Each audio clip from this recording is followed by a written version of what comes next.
Aleluia. Amados, recebam a paz do Senhor Jesus. Amém. Sentai-vos um momento, por favor. Quero glorificar a Deus pela oportunidade de estarmos aqui nesta noite, mais um janeiro missionário. Louvar a Deus pela vida do nosso pastor presidente do CIMISO, pastor Antônio Moura, pastor Andréa Rocha, doutora Andréa Rocha.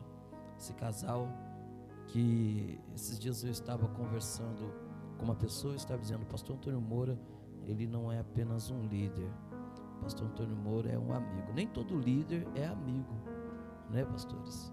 Tem líder que ele é um excelente líder, mas é um péssimo amigo. E o pastor Antônio Moura, ele não é apenas um líder, ele é um amigo, conselheiro. Sem querer ser invasivo, pastor Antônio Moura, esses dias eu estava lá conversando com o pastor Antônio Moura e recebendo algumas orientações, alguns conselhos. Eu já estava para ir embora, o pastor Antônio Moura me recebeu lá na sede, né, pastor Antônio Moura do CIMISO. Eu já estava para ir embora. Aí de repente chega a pastora Andréa, falou: não, pastor Antônio Moura, cadê aquela coca? Aí eu sentei de novo, falei: não, então eu vou ficar. E eu louvo a Deus pela vida do Senhor. Deus abençoe. Saudações à pastora doutora Andréa Rocha. Louvar a Deus pela vida do nobre amigo, nosso pastor Edivaldo, que sempre nos recebe aqui com todo carinho. Realmente, minha esposa tem 2 anos que ela esteve aqui. Hoje ela não conseguiu vir, ela teve um compromisso. E o Enzo, ele está num período um pouquinho assim delicado na saúde, mas Deus já está trabalhando. Mas ela mandou saudações, mandou um abraço. Deus abençoe a vida da pastora Nessi. Deus continue abençoando essa obra. Da primeira vez que estivemos aqui, ainda não estava nessa magnitude, né? Mas o Deus que começou a boa obra, pastor Edivaldo, Ele é fiel para concluir. Deus abençoe. Louvar a Deus pela vida do evangelista Bruno, que hoje me acompanha juntamente com a sua digníssima a irmã Isis. A irmã Isis é minha prima, pastor. Minha prima, ela é filha do nosso pastor Juarez, nosso co-pastor lá na nossa igreja. O pastor Benedito manda saudações. O povo local lá não foi possível mobilizar hoje, por causa do propósito lá dos 30 dias, mas ele manda saudações. Eu louvo a Deus pela vida do evangelista Bruno, sua digníssima esposa, a irmã Isis. Pastor David, Deus abençoe, um amigo. Louvo a Deus pela vida do senhor, missionária Andresa, todos os pastores aqui na nossa conjuntura, pastor Geilson, Deus abençoe. É uma honra, todos os pastores, é um prazer adorar a Deus com os senhores, viu? Eu louvo a Deus. Esse ano já faz 8 anos, vai fazer 8 anos que o CIMISO me abraçou meu ministério, abraçou minha família, e eu só tenho que agradecer a Deus pela oportunidade. Deus abençoe a vida da missionária Leia, Deus abençoe. Amados, por favor, todos que trouxeram o seu exemplar bíblico, acompanhe-me num texto bem conhecido, Atos, segundo o relato do Dr. Lucas, o livro do Atos, capítulo de número 3. Atos dos Apóstolos, capítulo de número 3. O pastor Alex aqui diz que lá onde a terra faz calor, né, no Pará, é mais quente do que Mossoró, pastor? Rio Grande do Norte? É mais. Então acredito que lá é 7 vezes mais do que a fornalha de Nabucodonosor. Porque Mossoró é quente. Estive lá em Mossoró, um calor.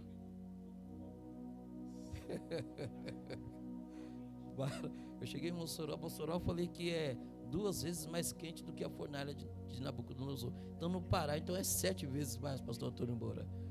É forte, Deus abençoe. Atos capítulo 3.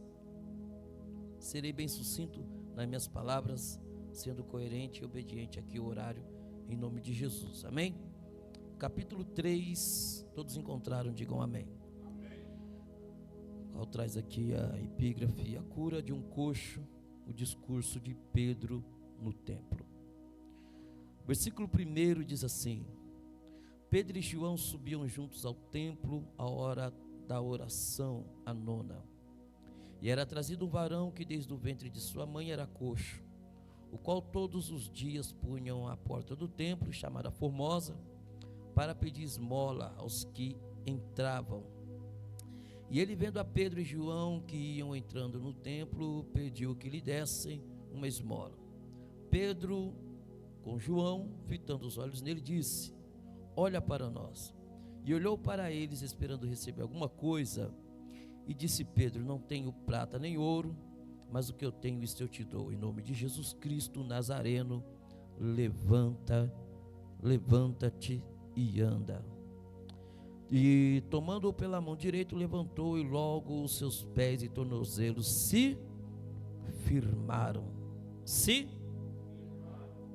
Amém.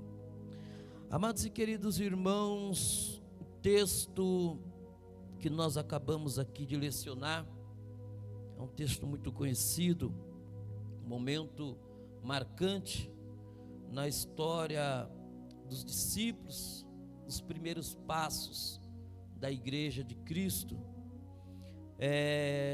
Nós sabemos que nesse período os discípulos, os cristãos, evidentemente não eram chamados de cristãos ainda nessa época, não éramos chamados de igreja, nem protestante. Protestante veio depois do primeiro século, né, da história da igreja. Mas nesse período ainda eram chamados de seita ou os do caminho. A igreja do Senhor nesse contexto está nos seus primeiros passos. É bem verdade que agora tudo que os discípulos estão vivenciando é uma experiência nova. Jesus morrera, permanece 40 dias entre eles, e antes da sua ascensão aos céus, o evangelista Lucas vai narrar lá no capítulo 24 do Evangelho de Jesus, que traz o seu nome, que Jesus vai dar a eles a última instrução antes da sua ascensão aos céus. E qual é a última instrução de Jesus aos seus discípulos antes da sua ascensão aos céus? Vão para Jerusalém, aguardem lá, permaneçam lá, até que do alto sejais revestido de poder. Os discípulos então vão para Jerusalém, e depois de 10 dias se cumpre a promessa. Acontece o que está registrado no capítulo 2, aqui em Atos. No dia e cumprindo-se o dia de Pentecoste. Então veio do céu o som como de um vento impetuoso, e encheu toda a casa e todos que estavam assentados. E foram vistos sobre eles línguas repartidas como de fogo. A partir desse momento, a vida, a trajetória dos discípulos, mais precisamente de Pedro, mudou. A partir desse acontecimento, Pedro se torna uma outra pessoa, porque agora está inserido em Pedro a pessoa bendita do Espírito Santo de Deus. Pedro agora está cheio do Espírito Santo. E permita-me dizer aqui, que ninguém pode dizer estar cheio do Espírito Santo se não tiver uma mudança de conduta, de caráter, se não morrer a natureza do velho homem.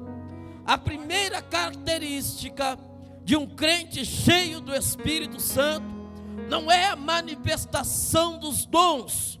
A primeira característica do crente cheio do Espírito Santo não se resume no seu estereótipo. A primeira característica de um crente cheio do Espírito Santo não é o terno que ele veste, não é a roupa que ele veste, não é o tamanho da Bíblia que ele carrega, não é a sua boa formação teológica, acadêmica. A primeira característica do crente cheio do Espírito Santo é a mudança de caráter, de conduta, de postura, porque uma vez que o Espírito Santo, ele faz morada dentro de nós, é inserido em nós a natureza de Cristo, o Cristo ressurreto, está inserido no nosso interior. Ora, se ele roubava, ele não rouba mais. Se ele matava, ele não mata mais. Se mentia, não mente mais. O crente cheio do Espírito Santo, ele não é mais a antiga criatura, mas ele se torna um novo homem, uma nova mulher. E é isso que Pedro está experimentando. Ora, nós podemos observar que quando aquele povo se reuniram do lado de fora do cenáculo e estão perguntando o que está acontecendo lá dentro, e alguém vai olhar e vai dizer: estão todo mundo embriagado ali. Se fosse Pedro na natureza antigamente, antes de ser cheio do Espírito Santo, ele já ia arrumar a confusão na porta do cenáculo, já ia mandar todo mundo tomar conta da vida deles. Mas agora Pedro está cheio do Espírito Santo. E qual é a postura de Pedro? Ele olha e diz: ó, meus irmãos, nós não estamos embriagados de vinho, mas o que está acontecendo aqui é que estamos cheios do Espírito Santo. Oh, glória! Tem alguém que pode levantar a mão para dar glória? Tudo que os discípulos estão vivendo nesse contexto é novo. É novo. Acabaram de serem cheios do Espírito Santo. Aí nos faz lembrar das nossas primeiras experiências, do nosso primeiro amor. Quando novo convertido, não precisava uma ocasião específica para você falar em línguas estranhas. Não precisava uma casa cheia para você adorar de toda a sua força. Não, no nosso primeiro amor não precisava corinho de fogo para você sair marchando. Bastava você começar a cantar o hino da harpa e já estava falando em línguas, cantando em línguas. Fase marcante na nossa vida, nos primeiros passos, os primeiros momentos. Você é aquele crente valente que saía na rua caçando demônio até dentro do bueiro para queimar. É isso que os discípulos estão vivendo. Pedro, observa comigo no capítulo 2, a partir do versículo 37. Pedro nunca tinha pregado num culto, senhores pastores. Pedro nunca tinha dado uma saudação, evangelista Bruno Souza. Pedro nunca tinha falado da palavra. Depois de ser cheio do Espírito Santo, no capítulo 2, versículo 37, pastor Antônio Moura, na primeira pregação de Pedro, quase 3.000 almas se renderam aos pés de Jesus. Era Pedro falando e a unção emanando da boca de Pedro. Era Pedro falando e o poder de Deus se manifestando, porque o evangelho, ele não é apenas fala, não é letra, aleluia. O evangelho não é só palavras, o evangelho é demonstração de poder. Sabe por quê? Eu louvo a Deus por esse projeto Simizo, porque aqui não é só sobre falar, não é só sobre apresentar, não. O negócio é manifestação de poder. Em um dos congressos eu estava observando o pastor Antônio Moura, Deus operando, e lá embaixo havia gente caindo, sendo renovado, alma sendo salva, porque o evangelho de Cristo, ele não é só palavra, ele é demonstração de poder. Ora, se não, quando olhamos para Filipe pregando em Samaria, a palavra do Senhor vai dizer aqui mesmo em Atos que Filipe estava pregando em Samaria, e o texto vai dizer que as pessoas vinham das cidades circunvizinhas e das terras longínquas, porque Filipe estava pregando em Samaria e as pessoas vinham por causa dos sinais. Ou seja, as pessoas vinham não era por causa da boa oratória de Filipe, as pessoas vinham não é porque Filipe tinha uma boa retórica, uma boa hermenêutica, uma interpretação coerente do texto, não é porque Filipe tinha uma boa exegese, uma boa milética, mas porque Filipe pregava o evangelho com demonstração de poder. Aí o apóstolo Paulo vai escrever em uma das suas cartas dizendo: meus irmãos, vós sabeis que vou ter convosco não apenas com palavra, mas com demonstração, aleluia, de poder, de poder, de poder, de poder. Quem aqui acredita? Quem aqui acredita? O evangelho evangelho não é só palavras, mas é demonstração de poder. Sejam cheios, sejamos cheios, sejamos cheios. Deus não está procurando uma igreja de aparência, Deus não está procurando uma igreja inchada, mas Deus está à procura de uma igreja que quer ser cheio do poder de Deus. Nós estamos no janeiro missionário, não tem como fazer missões, não tem como abraçar a obra missionária vazio.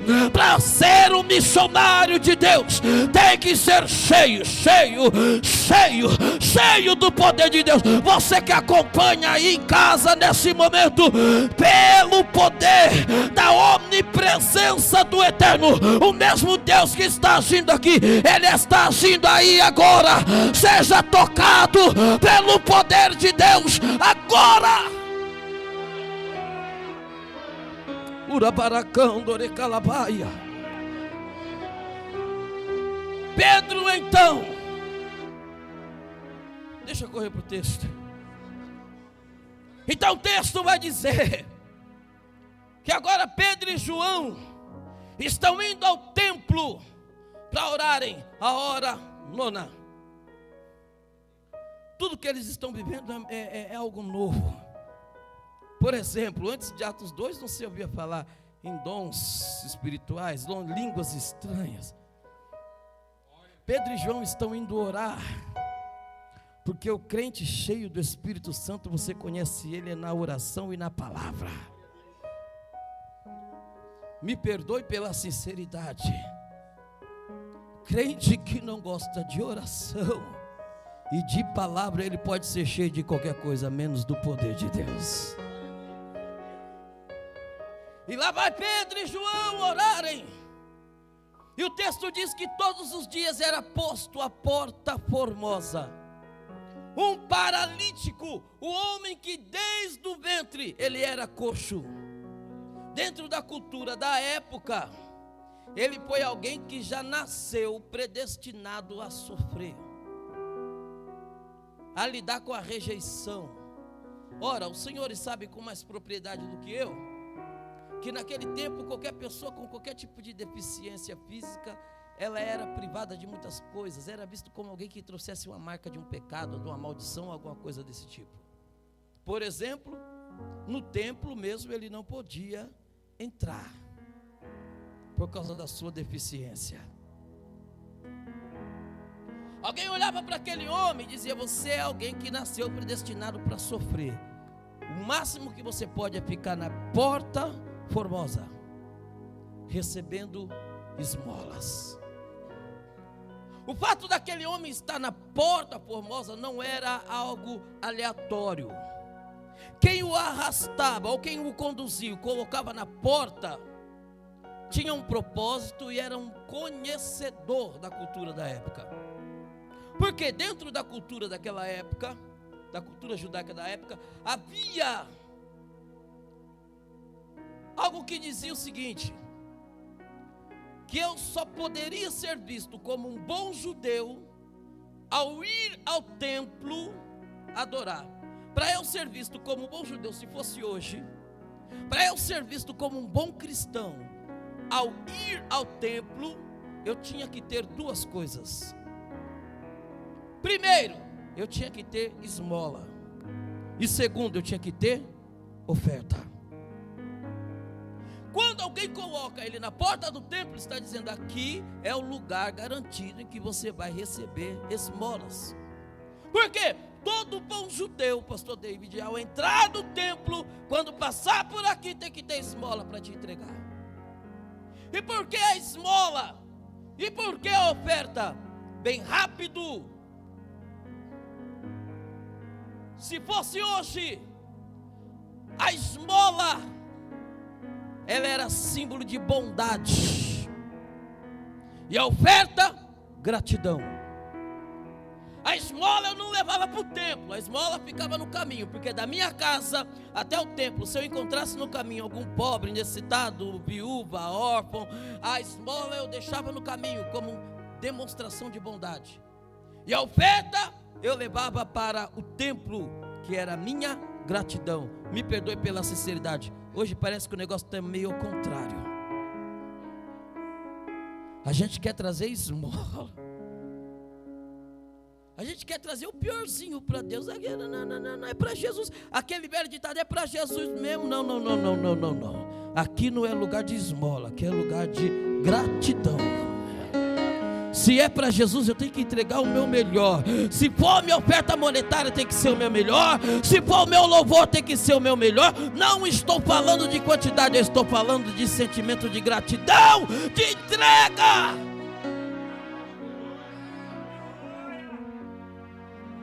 Por que a esmola ficava no caminho? A esmola era símbolo de bondade. A esmola, observa que a esmola fica antes da oferta. A esmola vem antes da oferta. Por quê? É Deus dizendo para a igreja de hoje: antes de ser um religioso, não falta um culto, não perco uma santa ceia, eu não perco um culto, uma EBD, não perco. Eu sou um crente alinhado, aprumado, vou para o céu com tripa e tudo. Antes de ser um religioso, eu tenho que ser alguém que tem no meu coração a bondade. Aí alguém vai olhar e vai dizer: mas pastor, a gente não é bom, a gente não pode ser bom, a Bíblia diz que nós não somos bons, ninguém é bom. Meu irmão, a bondade está inserido na Bíblia Sagrada, sim. Quando o apóstolo Paulo escreve na igreja aos Gálatas, e ele vai falar acerca dos frutos do Espírito, o fruto do Espírito e as obras da carne, lá em Gálatas capítulo 5, a bondade, ela é a quinta manifestação do fruto do Espírito. É Deus dizendo: não adianta eu ser um religioso, mas ter o coração rancoroso. Me perdoe pela sinceridade. Me alegrar com a queda de alguém, estou torcendo pela queda de A. Fica alegre quando algo acontece com B. Eu sou um religioso, mas não tenho amor pelas almas que sofrem, não tenho piedade dos famintos, não me compadeço do necessitado. É Deus dizendo: não adianta ser religioso e não ter bondade no coração. É a quinta manifestação do fruto do Espírito. É impressão minha ou acabou, glória? E lá vem Pedro e João. Quando eles se deparam com aquele homem olha para eles e pede: dá-me uma esmola. Ora, como bons judeus, eles tinham esmola. Porque você observa no texto que Pedro diz: nós não temos ouro nem prata. Pedro não diz para ele: não tenho esmola. Só que naquele dia Pedro entendeu que o que aquele homem ia receber não era esmola. O que ele ia receber era o seu milagre. Eita glória! Deus, Ele não te chamou para viver de esmola. Se existe esmola espiritual, existe o pedinte espiritual. E qual é a característica do pedinte espiritual? O pedinte espiritual, ele já vai para o culto com aquela mente de pedinte, aquela mente pequenininha. Ah, Deus, uma bencinha, uma palavrinha, qualquer coisinha. Não. Deus não te chamou para viver de esmola. Deus te chamou para viver o sobrenatural. Deus nos trouxe aqui hoje no Janeiro Missionário para nós recebermos de Deus o sobrenatural. A esmola não muda a realidade de uma pessoa, mas o sobrenatural de Deus nos tira a labaracandoraia. Deixa eu ver se tem alguém que vai receber isso daqui. O seu 2026 não será o mesmo. Uripicaia sé, a labaragação da rai. Talvez 2024 foi de esmola, foi só a gotinha, 25 só a gotinha. 2026, a palavra de Deus para você hoje é: levanta e anda, levanta e anda, levanta. O sinismo não tem esmola, mas tem o levanta e anda, recebe. Uribicaio ré.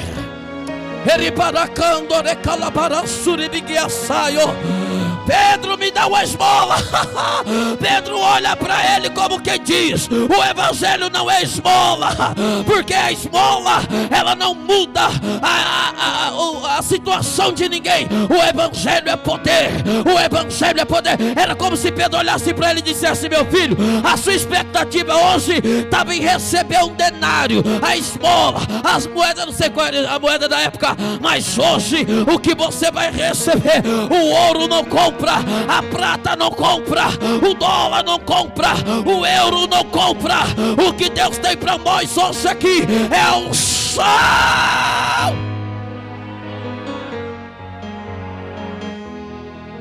Pedro olha para aquele homem e diz: não tenho ouro e nem prata. O que me chama a atenção, eu encerro agora, é que o versículo de número 5 vai dizer assim: e olhou para eles esperando receber alguma coisa. E olhou para eles esperando receber alguma. O que é alguma coisa? Alguma coisa é algo indefinido.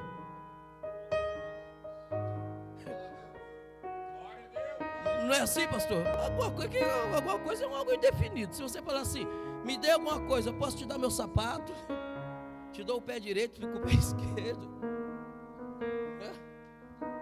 posso te dar minha Bíblia, posso te dar só o lencinho do copo. Que é alguma coisa, é algo indefinido. E Deus não trabalha com nada que seja indefinido. Deus não trabalha com nada que seja indefinido, pastor David. Nunca venha para a igreja, Deus, qualquer coisa que o Senhor fizer, qualquer coisa que o Senhor me der. Não. O seu milagre tem que ter nome. O seu milagre, Deus não trabalha com nada indefinido. Se você veio aqui buscar alguma coisa, me perdoe pela sinceridade, não tem. O que tem aqui é milagre, é unção, é poder de Deus. Pedro olha para ele e diz: ô meu filho, eu não tenho ouro nem prata, mas o que eu tenho, isto eu te dou. Em nome de Jesus Cristo Nazareno. Não foi no nome do pastor Pedro, nem foi no nome do evangelista João, não foi no nome do sacerdote, porque o homem não tem poder de fazer absolutamente nada se do alto não for lhe dado. Não é o pregador, não é o cantor, não. Quem faz é o nome que está sobre todos os nomes.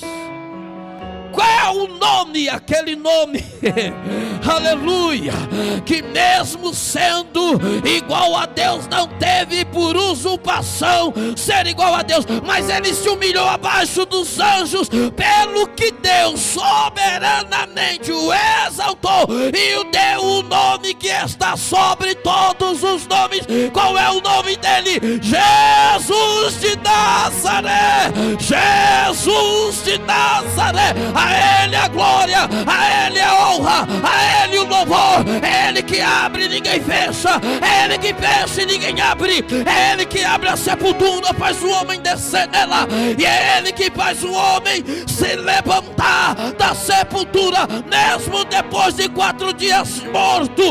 O poder está no nome de Jesus. Não tenho ouro nem prata, mas o que eu tenho, isso eu te dou. Em nome de Jesus o Nazareno. Levanta e anda. É Ele que é o Deus desta igreja. É Ele que abriu essa porta.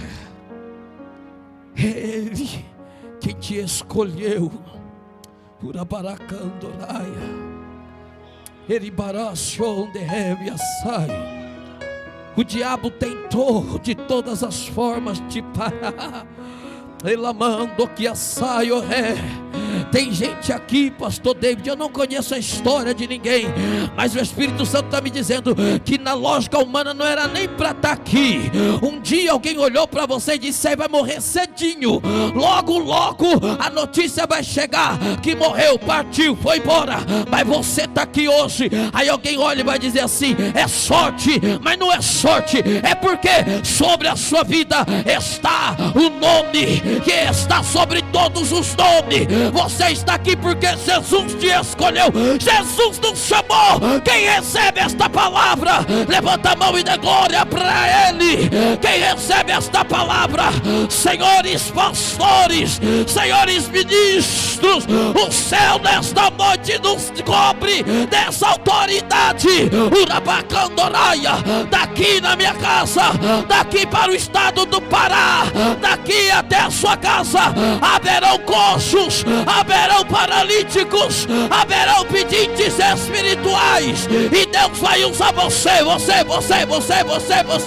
Deixa eu ver quem recebe, só 30 segundos para entregar o microfone. Quem recebe esta palavra, quem recebe esta palavra, Urabacandoraia. Nós não precisamos de arma de fogo, não precisamos de espada. O maior poder emana do nome que está sobre todos os nomes, Jesus Cristo de Nazaré. É sobre este nome que nós profetizamos sobre a sua vida agora. Seja curado agora, seja renovado agora, em nome de Jesus. Receba.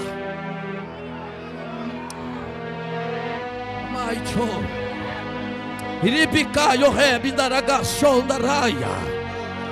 Eribiquio somi darebequio raio re. Adaplaquion daraplaplasaio rimi niribiasaio re. Estoconda rabaio quemi daragacia. É no nome de Jesus, é no nome de Jesus. Só quem recebe esta palavra glorifica e exalta o nome santo do Senhor. Eu quero agradecer a oportunidade no nome do Senhor Jesus.